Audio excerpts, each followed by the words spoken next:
What's up guys, it's Solo back with another video. Today I'm going to be talking about my top 5 playmaking badges in NBA 2K20. These badges work well for guards and centers, so this video is going to be helpful for everybody. And if you guys want to see my top 5 shooting badges, I already made a video on that, so I'll put that in the top of the description. Now real quick, before we get into the badges, what do you guys think about this park? I mean, the Christmas tree is looking kind of nice. We got the bushes with all the lights on them. We got the reindeer here with the sleigh. If I go to the overview, you know, park's looking kind of nice. It's also kind of looking kind of basic. Like the courts really didn't change too much. They didn't change at all, actually. There's some snow everywhere, so I mean they added that. But let me know in the comments, is the new Christmas theme park a W or an L? Alright, and one more thing. I want to thank everyone that has subscribed to me. We're now at 2,600 subscribers, so if you aren't subscribed, I would appreciate it if you could press that red subscribe button, and also make sure to drop a like on this video. Let's aim for 50 likes on this video, and let's get into it.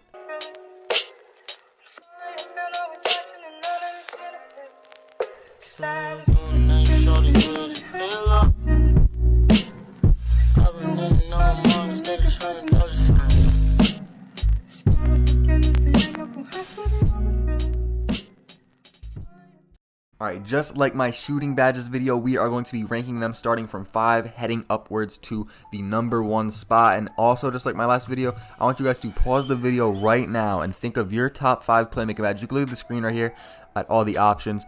Pick out your top 5 and put them in the comments. I don't want my top 5 to influence yours. I kind of want to see what you guys are thinking as well. Coming in at number 5, we have Unpluckable. So if you guys don't know, the Unpluckable badge basically gives you better ball control, makes it so that the defender can't strip the ball from you that easy. If I pull up the badge info here on the bottom, you can read it. When performing dribble moves, defenders have a tougher time poking the ball free with their steal attempts, basically what I just said. So yeah, if you're a guard, you are 100% going to want this badge. If you're a center, I wouldn't really recommend it. I mean, it kind of depends how many playmaking badges you have. If you have like 15 plus, maybe throw it on.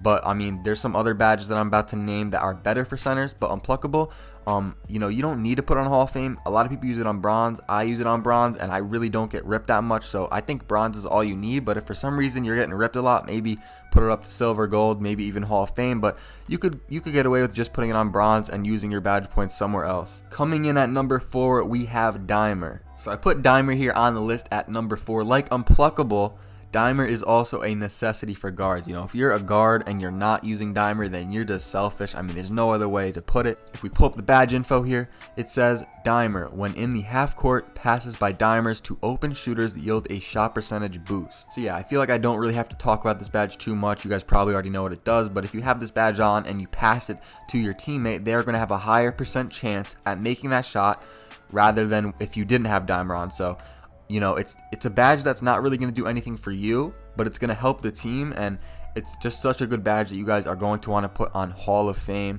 Coming in at number 3, we have tight handles. So as many of you guys know, the ankle breaker badge, which you see in the top left corner of your screen, really doesn't work this year, and I'm kind of going to spoil it right now. Ankle breaker is not number 1 or 2 on this list. Tight handles here at 3 is basically the replacement for ankle breaker. It kind of stuns your defender when you have it on, you know, if you do behind the back or you hit him with really any move. If we press Y to pull up the badge info, you guys see tight handles increases a player's ball handling ability in size of situations, making it easier to break down the on-ball defender. And the part where it says break down the on-ball defender is the big part. If you guys use this badge, you will immediately see a difference. It's so much easier to get by your defender, get around your defender, because when you have this badge on and you hit them with like a behind the back move or anything, they're going to get stunned. They kind of fall backwards. You know, you're not going to drop them onto the floor like in previous 2Ks with the ankle breaker badge, but tight handles is basically a badge that you guys are going to want to use, especially if you're a guard. If you're a center, I wouldn't really recommend it. Yeah, I wouldn't recommend it at all, but if you're a guard, for sure put this badge on. Coming in at number 2 is handles for days. Now, if you're a guard and you're not using handles for days, then you are going to be at such a huge disadvantage. Just pull up the badge info here. You guys see on the top, handles for days. A player takes less of an energy hit when performing consecutive dribble moves, allowing them to chain together combos quicker and for longer periods of time. So if you guys have played 2K20, you guys know that your stamina really isn't that good. So like, you guys are gonna need Gatorade boost. You have to go to the Gatorade facility and you guys have to do your workouts, you know. So yeah, actually let me touch on that real quick. If you guys didn't know, if you go to the Gatorade training facility or whatever in the neighborhood, and you know, you run on the treadmill or do the, you know, the battle ropes or whatever in there, it's gonna give you a plus whatever you get, +1 to 4 on your stamina, speed, acceleration. So if you guys don't do that already, you guys are going to want to get in the Gatorade facility and do that, get that done. But Hands for Days is a badge that's just going to help you with your stamina. You know, without this badge, you could do like a behind the back into a hezzy and you'll be out of stamina.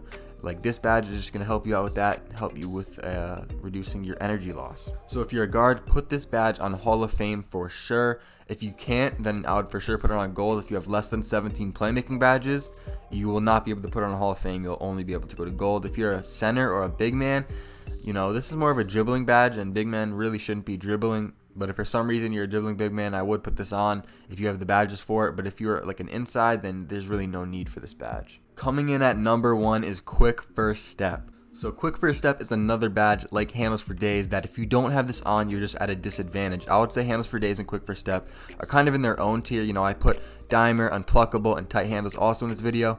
But I mean, these two badges are the two most important badges in the game for sure. If I pull up the badge info, we can look at the description. Quick First Step, when driving out of the triple threat or after a size up, ball handlers have access to a quicker and more effective launches. So yeah, pretty much every comp guard this year uses this badge on Hall of Fame. This was actually the first badge that I got when I first was grinding badges. I got this badge to Hall of Fame, and then I started getting some other badges like Handles for Days. But yeah, if you don't have this badge, and compared to when you do have this badge, you're going to see a huge difference in that speed boost you get with your Quick First Step. 100% you guys are going to want to put this badge on Hall of Fame for sure. Alright, and now I'm going to go over some honorable mentions. So now we got the top 5 out of the way. I put them all on silver just so that it, you know, visually looks better. And then I put the honorable mentions on bronze. So I'm going to kind of go over each one of them. First off, we have Bailout. Bailout is a really underrated badge. You know, I use it.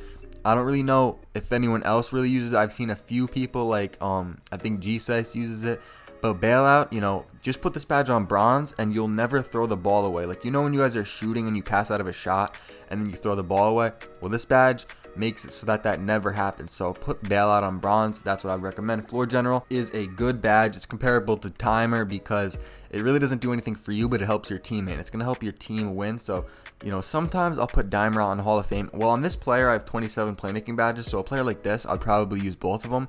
But on my play shot, I only have, I think, like 21 playmaking badges. So on that player, I don't even use Floor General. Or if I do, I'll put on like silver or something. But I usually don't use it. I just put Dimer on Hall of Fame, and that's enough for that. But Floor General does help your teammates. If you have the badges for it, I would put it on because it raises your teammates' attributes offensively. So again, it'll help them make their shots. Next up, we have Lob City Passer. Some people say you don't need this badge at all, but honestly, what I do is I just throw it on bronze or silver. In my play shot, I've been using silver because, as you guys know, lobs get you so much reps. So I've been throwing a lot of lobs, so I make sure that I have this badge on so that my lobs actually go through and connect and don't go out of bounds. So I put that on silver. Next up, we have Needle Threader, which is a badge that I was actually considering not putting on the honorable mentions, but on my slashing playmaker, which is the player I'm on, I actually do use this badge on bronze. It just helps the passes go through a little bit better. But if you don't have like 27 or more badges, then I probably wouldn't use this badge. Like if you have only 21 playmaking badges or something like that, then I wouldn't recommend using it, but it does help passes get through a little bit better. Next up, we have Space Creator. Space Creator is another good badge. I believe it helps you with hop steps in the paint. It creates more space, and also when you do the little hop back at the 3-point line, you know, if you tap X and do a hop back, it'll also catch your defender's ankles. Sometimes it'll break them, but I honestly don't play like that, so I don't always use Space Creator. But if you're into that, then Space Creator is a good badge. I'd probably recommend putting that on. I don't know. It doesn't need to go in Hall of Fame, but if you could fit that in there somewhere, I'd put it on. Next up, we have Stop and Go, which is a badge that I actually haven't been using recently, but it is still a decent badge. Some people say it's good, some people say it's not. So I wanted to put it on the honorable mentions. If you look at the description for Stop and Go right there in the middle, it says Stop and Go allows for the ball handler to start and stop quickly with unique stops and launches exclusive to this badge. So for me, to be honest, I didn't really see much with this badge, and I felt like it kind of messed with my dribbling. But again, some people say it's good, so I wanted to throw that on the honorable mentions. Now for the badges that I did not give anything, you know, ankle breaker, dream shake. You guys see all these badges. These badges are really not needed. Break starter is a good badge for like rec. You know, some of these badges are good for like rec and stuff like that. Pro-am, like downhill is a really good badge for that. Break starter, especially if you're a center, you're gonna want that, especially like for ruffles or like full court game modes like that. Downhill is another good one. It picks up your speed. But these other badges, pass fake maestro, post spin technician, flashy passer, dream shake, ankle breaker, you know, there's really no need for them. You know, flashy passer helps you with flashy passes, but I mean, in reality, why do you need to throw flashy passes when you can just throw a normal one? I mean, flashy passes do give you more rep. I might be making a rep method video, so I'll talk about that more.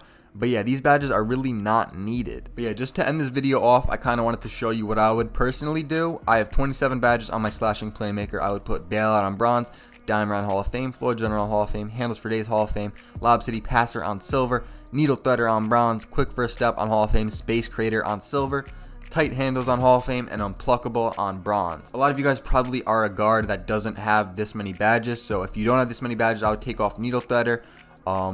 Space creator you could take off, but I would probably take off floor general all the way. And then if you still don't have enough badges, I would go to space creator next, and by then you should have enough badges for this setup. So you guys, this is what I would go with, honestly. So I made my shooting badges video, I made my playmaking badges video. Should I make a finishing badges video? Let me know in the comments. Also, defense and rebounding badges, I'm thinking about making a video for that. Like I said, tight handles is a really good badge and it stuns the defender. I actually found a defensive badge that is a counter for that nobody knows about. So if I make a video, you know, that badge will probably be on the list, and not, you know, like no one knows about it. I mean, one person I was talking to about it, but other than that, really nobody knows about this badge, and I kind of want to bring it to YouTube. But yeah guys, if you enjoyed the video or this video helped you at all, make sure to drop a like and subscribe if you're new. I'll see you guys in the next one. Thanks for watching. Y'all niggas hate on me. I'm getting money, what the fuck can you say to me? Y'all bitches cry for me. If you my nigga, then you ride for me. Yeah, you a cheese, bitch, you a dog to me. Baby, you see me, get no love from me. I keep a hoodie, cause it's cold to me. So when y'all see me, y'all gon' notice me.